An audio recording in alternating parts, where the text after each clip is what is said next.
아멘. 이것은 하나님의 말씀입니다.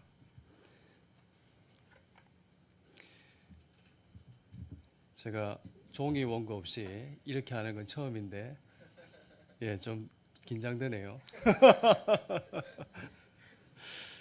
네. 설교를 준비하면서 어리석은을 사람들이 뭐라고 생각하는지가 문득 궁금해졌습니다. 그래서 이 어리석음이란 단어로 검색을 해보았습니다. 거기서 아주 재미있는 그림책을 하나 보았는데, 여러분 혹시 9988234가 뭔지 아십니까? 다행히 아무도 안 계시네요. 네. 예? 예, 맞습니다. 예. 맞습니다. 무슨 암호 같기도 하고 그래가지고 풀이하면 말씀 그대로 99세까지 팔팔하게 살다가 근데 안 아플 수는 없으니까 이틀간 아프고 3일 후에 이제 죽는다 하는 거죠. 사람들이 생각하는 이상적인 삶의 한 단면이라고 할 수 있겠죠. 그래서 여기서 끝나는 게 아니고 이어서 만화가 이 사람이 왜 어리석은가 하는 것을 말을 하는데 이 사람의 이름은 열일입니다. 열일. 그래서 미스터 열일 씨가 아주 어리석다 하는 얘기를 하는데 왜 어리석은가 했더니 9988234를 하기 위해서 쉴 새 없이 이름 그대로 열일을 하다가 그만 병에 걸리고 말았던 것이죠. 그래서 결론은 이거예요. 어리석게 그렇게 대책 없이 살지 말고 제때 건강 관리를 하라 하는 것이 지혜다. 그렇게 이야기를 했습니다. 여러분 어떠신지요? 여러분은 지혜가 무엇이며 어떤 것이 어리석음이라고 생각하시는지요? 이것도 지혜의 한 단면이라고 할 수가 있습니다. 하지만 이것은 지혜를 온전히 설명하지는 못하지요. 지혜는 이렇게 저렇게 준비를 잘하고 처세를 잘하는 것, 그 이상을 포함하기 때문에 그렇습니다. 그러면 진짜 지혜는 무엇일까? 그리고 그 반대인 어리석음은 무엇이라고 할 수 있을까요? 오늘 본문은 앞에서 말한 이런 단편적인 지혜가 아니라 참으로 지혜가 무엇인지, 참으로 어리석은 사람이 누구인지를 우리에게 가르쳐주고 있습니다. 오늘 말씀을 보십시오. 어리석은 사람은 누구입니까? 말씀을 보니까 어리석은 사람은 그의 마음에 이르기를 하나님이 없다라고 말하는 사람입니다. 이 사람이 가장 어리석은 사람이라고 성경이 선언하고 있습니다. 이 어리석은 사람이 하는 행동이 1절에 묘사되어 있는데 어떻게 사는지 말하고 있는데 뭐라고 되어 있습니까? 그들은 부패하고 행실이 가증하니 선을 행하는 자가 없도다. 그렇게 말하고 있습니다. 성경이 단정적으로 이 어리석은 사람을 아주 가증하고 부패하고 선을 행하지 않는다. 이렇게 말을 하고 있는데 왜 그럴까요?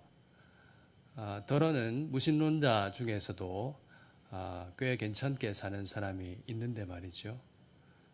그리고 더러는 하나님이 계시다고 말하고 예수를 믿는다고 이야기하지만은 아쉽게도 더러는 그렇게 괜찮지 않은, 그렇죠?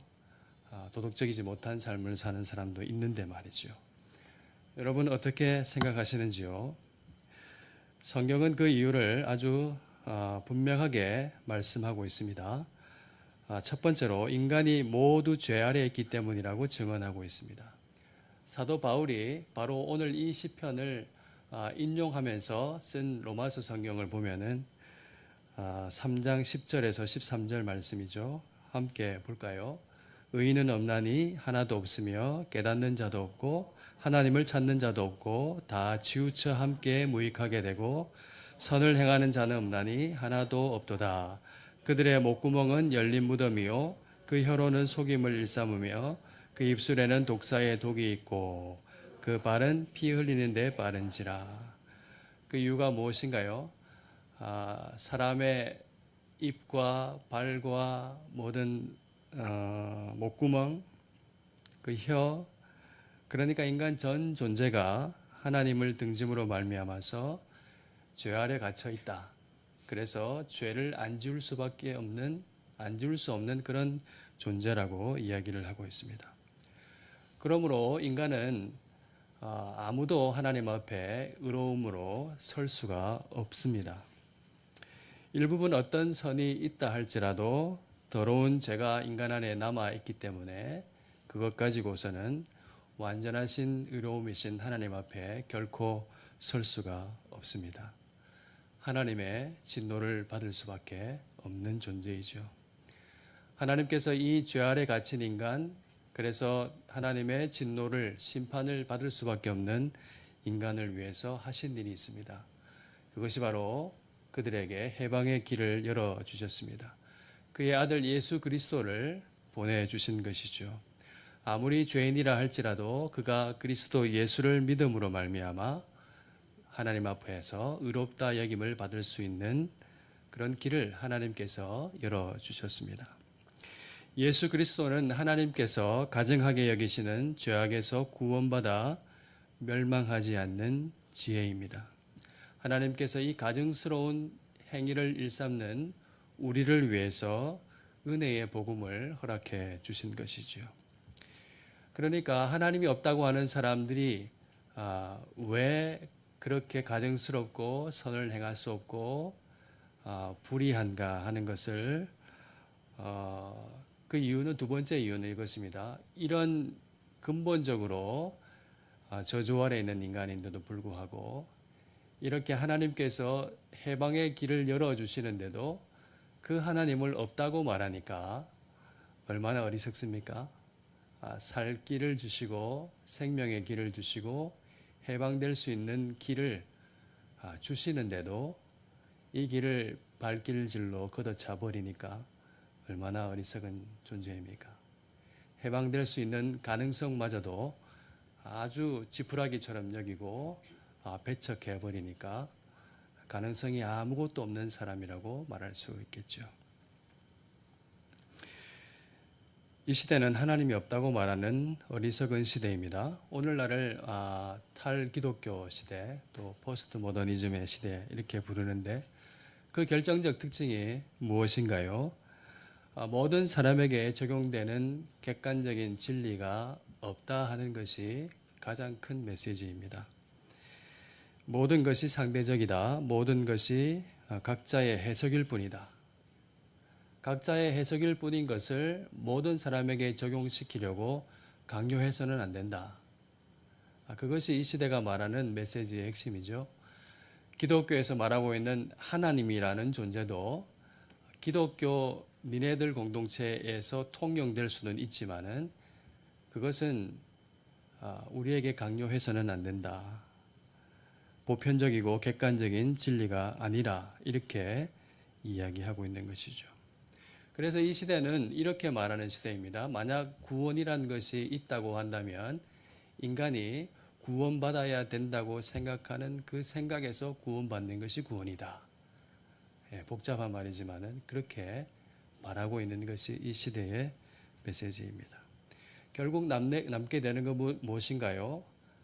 진리는, 보편적인 진리는 사라지고 각자의 해석일 뿐이라고 이야기할 때에 결국에는 해석의 주체가 되는 자기 자신만이 남게 되겠죠. 나의 생각, 내 논리, 내가 해석하니까 내가 옳다고 여기면은 그것이 바로 진리가 되는 것입니다. 그래서 자기 욕망을 따라서 자기 자신의 생각을 따라서 진리를 구성합니다. 자기가 옳다고 여기는 것이 진리가 되지요. 자기에게 쓸모가 있는 것이 진리가 됩니다. 실용주의 유토피아라고 말을 하는 것입니다. 윤리도 또 아무 상관이 없습니다. 자기에게 유익이 되고 쓸모가 되면 그것이 나에게 진리가 되지, 그것이 나에게 쓸모가 없고 유용하지 않으면 아무런 가치가 없게 되는 것이죠. 그러면 자기가 실제를 만드는 존재가 됩니다. 자기의 생각, 자기의 욕망이 곧 실제의 자리에 등극합니다. 실제라는 말이 영어로 하면 리얼리티라는 뜻이죠. 그러니까 현실이 자기가 만드는 겁니다. 제 아무리 누가 진리라고 얘기하고 객관적인 거라고 얘기해도 자기에게 아무런 유용함이 없으면 현실이 아닌 거예요. 그러니까 자기 생각, 자기의 욕망하는 것, 자기의 뜻이 실제로 만들고 있습니다. 그래서 자기의 타락한 인간의 욕망을 따라서 이기적으로 행합니다. 절대 선이신 하나님이라는 기준이 상대화되고 사라지고 나니까 선을 도저히 행할 수가 없습니다. 세상은 오늘 본문 3절 말씀과 같이 다 치우쳐 함께 더러운 자가 되고 있습니다. 이것이 이 세대의 특징입니다. 자기 마음대로 살고 하나님을 따르지 않습니다. 자기가 하나님의 자리에 올라서 자기의 소견에 옳은 대로 살아갑니다. 여기에다가 현대 IT 기술이 결합되어 가지고 이런 일을 커뮤니티를 이루어서 하고 있습니다. 성경의 사랑과 선행을 서로 격려한다. 모이기를 피하기를 바라. 이렇게 하는 말씀도 있는데 시공간을 넘나드는 IT 기술을 접목해서 자기들끼리의 실제를 가진 사람들이 모여서 서로 격려하고 자기 정체성을 이야기하고 그렇게 하고 있습니다. 시대의 거대한 사조가 사람들을 순응하게 만들고 아무 생각 없이 떠내려가게 합니다. 이 세대의 사람들이 하는 일이 4절과 6절에 나와 있습니다. 뭐라고 되어 있습니까? 하나님이 없다고 여기는 이 어리석은 사람들이 하는 일이 떡 먹듯이 내 백성을 먹으면서 여호와를 부르지 않는다. 그리고 6절에 보니까 가난한 자의 계획을 부끄럽게 하고 있습니다. 가난한 자를 압제하는 그림이죠. 또 하나님을 따르느라고 고단하게 살아가는 고난받는 하나님의 백성들을 예사로 부끄럽게 만들고 있습니다. 저 미련한 사람들 없는 하나님을 부르고 있구나. 그렇게 부끄럽게 만들죠. 하나님이 어디 있냐고 미련하고 어리석은 사람들이라고 마음껏 조롱하고 비웃는 모습입니다. 그러나 여러분, 현실은 그렇습니다. 하나님은 없다 하면서 마음대로 죄 짓는 사람, 실상은 거기서 두려워합니다. 5절 말씀이죠. 거기서 두려워한다. 이 말씀을 히브리어로 직역을 하면은 그들이 두려움을 두려워합니다입니다. 그들이 두려움을 두려워합니다. 무슨 말일까요? 제가 곰곰이하게 생각을 해봤습니다. 대범하게 죄를 지으면서 하나님이 어디 있냐고 코웃음을 치면서 마음대로 살 때 아무리 무시하려고 하여도 물리칠 수 없는 엄습하는 두려움 때문에 두려워합니다. 4절에 있는 의문문이 그 실상을 고발하죠. 죄악을 행하는 자는 다 무지하냐? 그들이 몰라서 그렇게 하고 있을까요? 몰라서 여호와를 부르지 않을까요? 그들은 사실을 알고 있습니다. 세상은 코웃음 치면서 없는데 왜 불러요? 없는데 왜 알아야 돼요? 없는 걸 믿고 없는 것을 향해 기도하다니 어리석은 사람들이라고 그렇게 말하고 있지만은 그들은 거기서 두려워합니다. 두려움을 두려워합니다. 아무리 물리치려고 하여도 찾아오는 그 엄습하는 두려움을 그들이 무시하지 못합니다. 하나님은 누구도 핑계하지 못하도록 하나님의 계심을 보여주고 계십니다. 로마서 1장 19절 20절 말씀이죠. 함께 읽어볼까요? 시작. 이는 하나님을 알만한 것이 그들 속에 보임이라. 하나님께서 이를 그들에게 보이셨느니라. 창세로부터 그의 보이지 아니하는 것들 곧 그의 영원하신 능력과 신성이 그가 만드신 만물에 분명히 보여 알려졌나니 그러므로 그들이 핑계하지 못할지니라. 하나님께서 지금도 하나님의 살아계심을 그가 지으신 만물을 통하여 보여주고 계십니다. 그의 영광과 신성의 충만함을 자연을 통해서 보여주고 계십니다. 그래서 아무도 핑계할 수가 없습니다. 그 두려움은 자기의 꿈틀거리는 양심인지도 모르겠습니다. 하나님께서 그 마음에 말씀하시는 바 하나님의 존재를 그들이 코웃음 치면서 부인하고 그렇게 호탕하게 이야기하고 있지만은 그들은 거기서 두려워할 수밖에 없습니다. 하나님의 영원하신 능력과 신성이 하나님께서 만드신 만물에 분명히 보여지고 알려지고 있습니다. 그들은 그래서 핑계할 수가 없습니다. 코웃음 치는 그 자리에서 두려움에 떨고 있습니다. 왜냐하면 하나님께서 5절 말씀이지요. 의인의 세대에 계시기 때문입니다. 의인의 세대에 계시면서 계시되 그들의 피난처로 계십니다. 하나님께서 계시되 2절 말씀처럼 모든 인생을 굽어 살펴보고 계십니다. 하나님은 없지 않고 계시되 살펴보시는 심판자로 계시며 그들이 조롱하는 인간들의 하나님 백성들의 피난처로 계시는 하나님인 것을 오늘 말씀이 우리에게 이야기하고 있습니다. 고난받는 사람들, 이 시대에 역행하면서 이 좁은 길을 걸어가며 말씀을 따르느라고 고단하게 사는 사람들은 그 운명이 바뀌죠. 그들의 탄식과 눈물과 그 모든 것이 영원한 기쁨으로 바뀔 것입니다.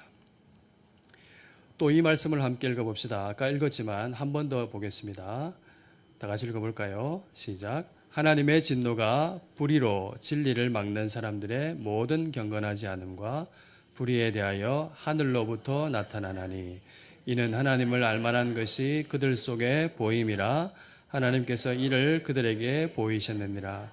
하나님을 알되 하나님을 영화롭게도 아니하며 감사하지도 아니하고 오히려 그 생각이 험악하여지며 미련한 마음이 어두워졌나니 스스로 지혜 있다 하나 어리석게 되어 썩어지지 아니하는 하나님의 영광을 썩어질 사람과 새와 짐승과 기어다니는 동물 모양의 우상으로 바꾸었느니라. 하나님 말씀이 그들의 실상을 낱낱이 이야기하고 있습니다. 하나님께서 핑계할 수 없도록 보여주고 계셔도 알게 하셔도 돌이키지 않고 불의한 길을 가는 그들의 운명은 바뀔 것이다. 스스로 지혜 있다고 떠벌리고 있지만은 그래서 다른 사람을 어리석게 여기고 미련하게 부끄럽게 만들고 있지만은 그래서 지혜 있다고 자기들이 떵떵거리며 얘기했던 그들이 믿고 있는 것들은 바로 오늘 말씀에서 보는 것처럼 금수 모양의 썩어질 우상이었다 하는 것이죠. 거북이, 새 이런 겁니다.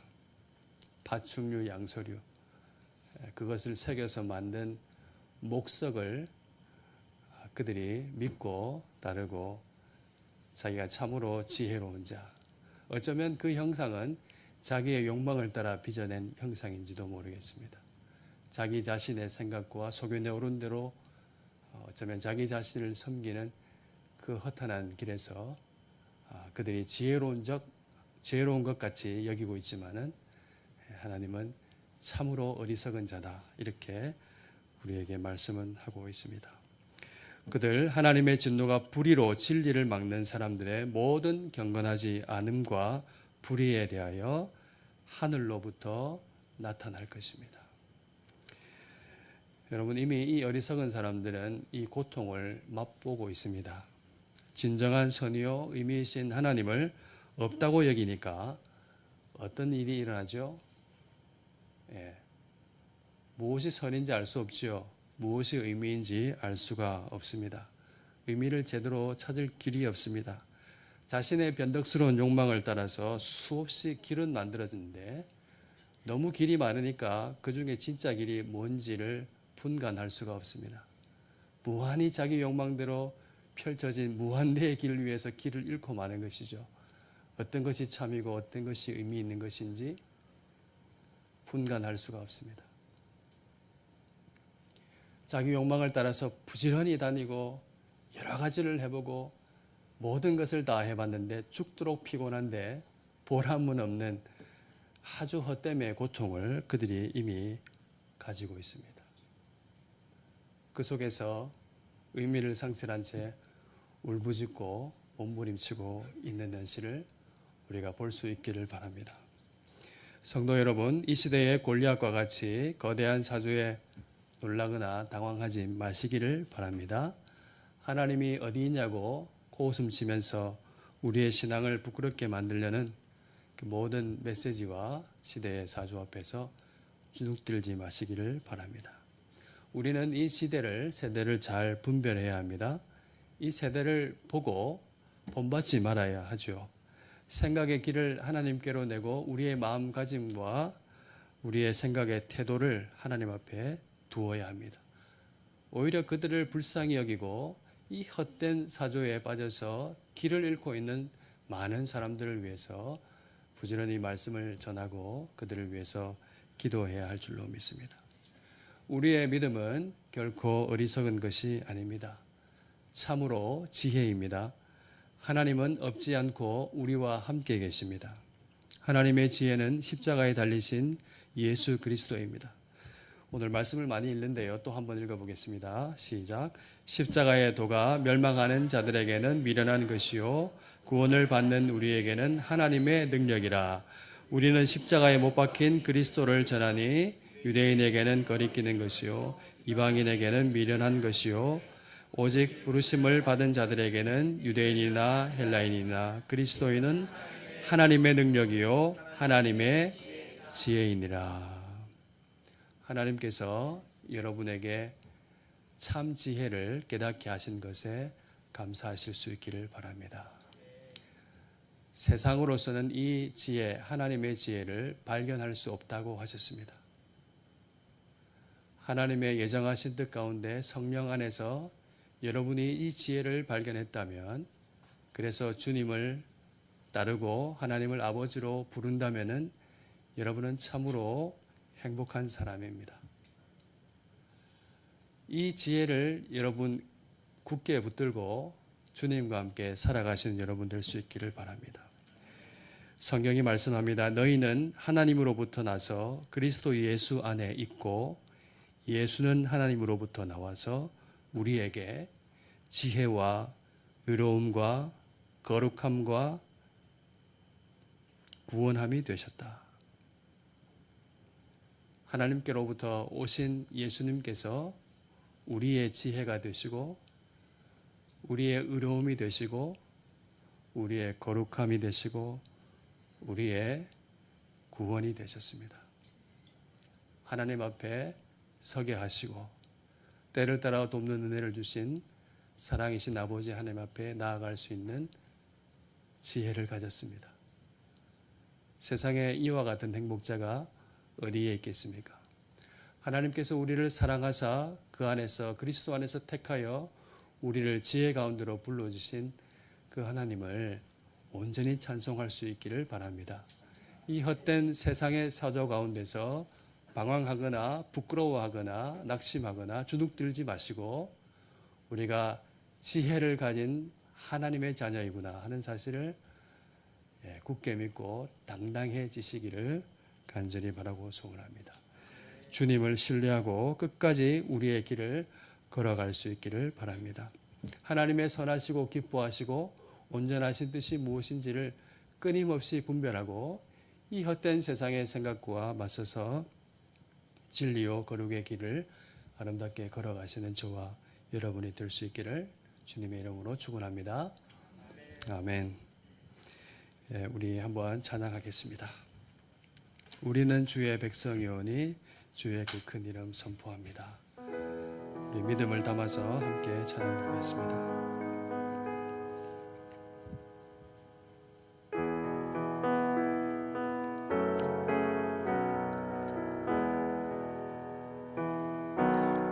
우리는 주의 백성이오니 주의 그 큰 이름 선포합니다. 이곳 어두운 세상에 빛으로 부르셨네. 주의 얼굴 구할 때 역사하소서.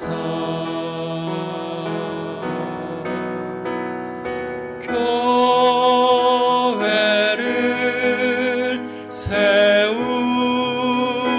세우시고 이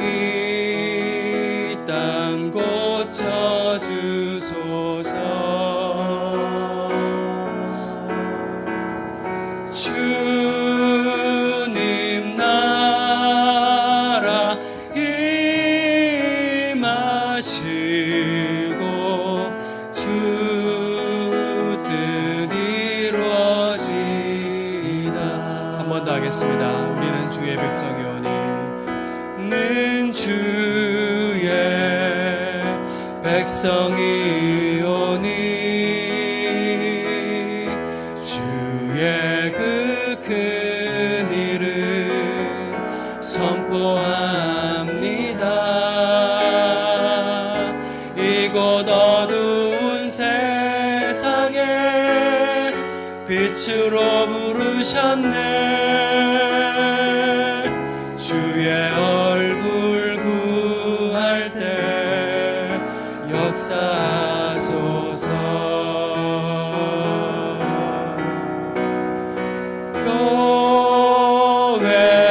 교회를 세우시고 이 땅 고쳐주소서. 주님 나라 임하시고 주